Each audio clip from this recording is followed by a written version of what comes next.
Okay, guys.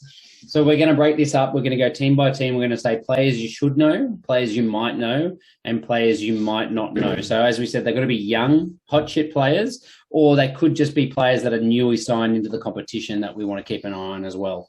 So we'll start with you, Rev, on the Brumbies. Give us something out of players that you should know, some exciting players that have been around the traps for a year or two. Who are the kind of guys that you're looking to have a big year this year?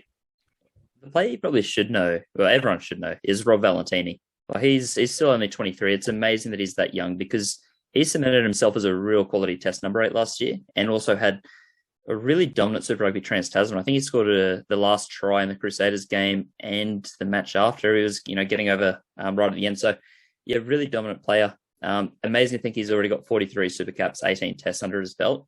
So I think he's someone that you'd be looking out for. And, I mean, he's probably brought a bit more ball carrying to his game too. So I'd be very keen to actually draft him this year. I probably steered clear of him before. Yeah, he's definitely started to show some of that promise we've seen, in the NRC for the last sort of few years. So it's exciting to see how it keeps developing. A name that jumps out here that you should know for me is Nick Frost. Nick Frost is 22 years old, easily over that 2 metre mark. And let's just not forget that former Wallabies coach, Matt Williams, said he's the most talented 20-year-old lock since John Eales. So that's not a bad little quote there. But, yeah, look, he's played more than 60 minutes in the last 6 games of the season last year. So he started to really get himself into that starting side. So I really think it could be a breakout year for him.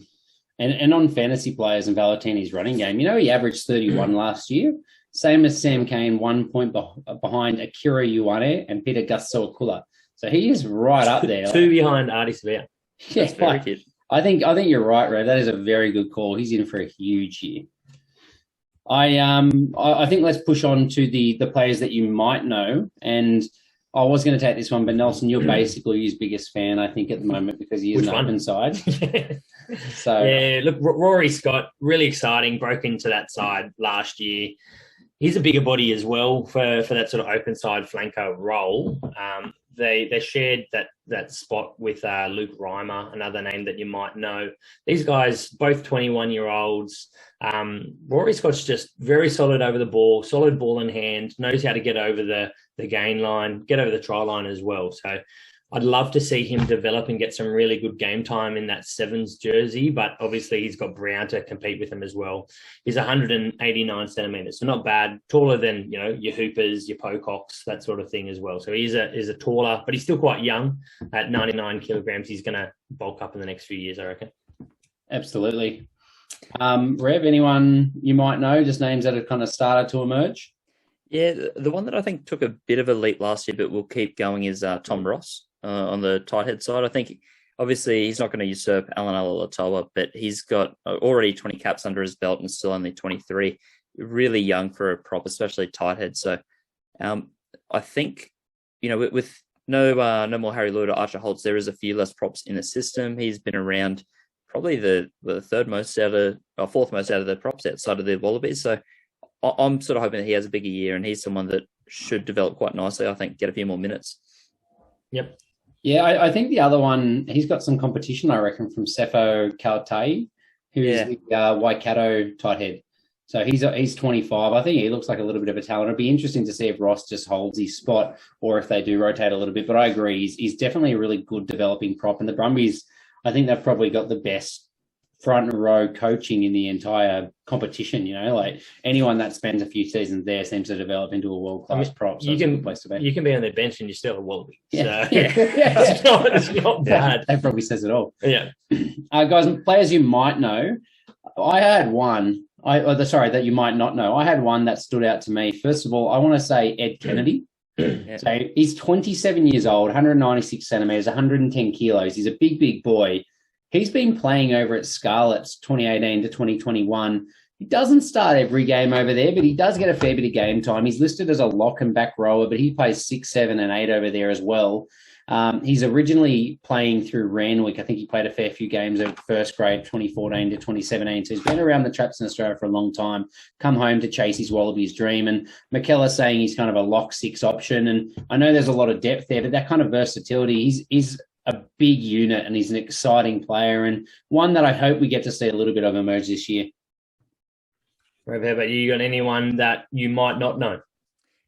The name that jumped out for them might not know is Ollie Sapson, and he's sort of bending the rules a bit. He's a little bit older than the criteria. If you're from New Zealand, you're probably all over him, but he's come across from Hawke's Bay, and he's only started 8 games in the NPC, so he's not a household name over there.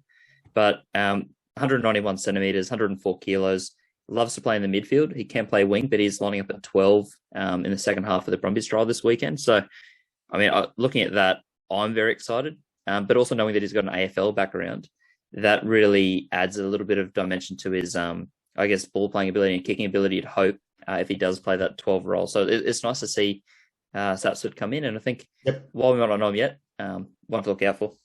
Yeah, I like it. Look, one that stands out for me is I'm really excited. Harry wants me to say someone else. Can I say him?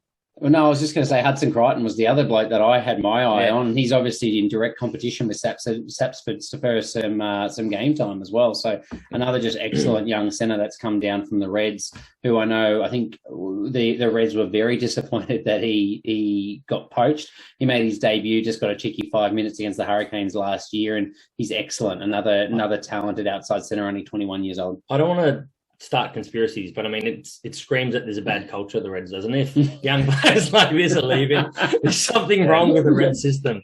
Look at Sortia. Couldn't leave quick enough. Sortia's like, no, Brumbies, take me, save me. Yeah, exactly. Look, my one was Billy Pollard. So, I mean, the tricky thing for most people is that there's a lot of names there that have been in the Wallaby squads and actually had chances there. So Flau Fainga, lots of game time there. Lockie Lonergan, Connell McInerney has also had a chance now with the Wallabies. But Billy Pollard, when he came out of school, a lot of rugby league teams were fighting him. He chose to stick with Union. The Bunnies were one of the big ones that were really reaching out for him. So he's a mobile hooker. He's 185 centimeters, 103 kilos. I think he's 20 years old.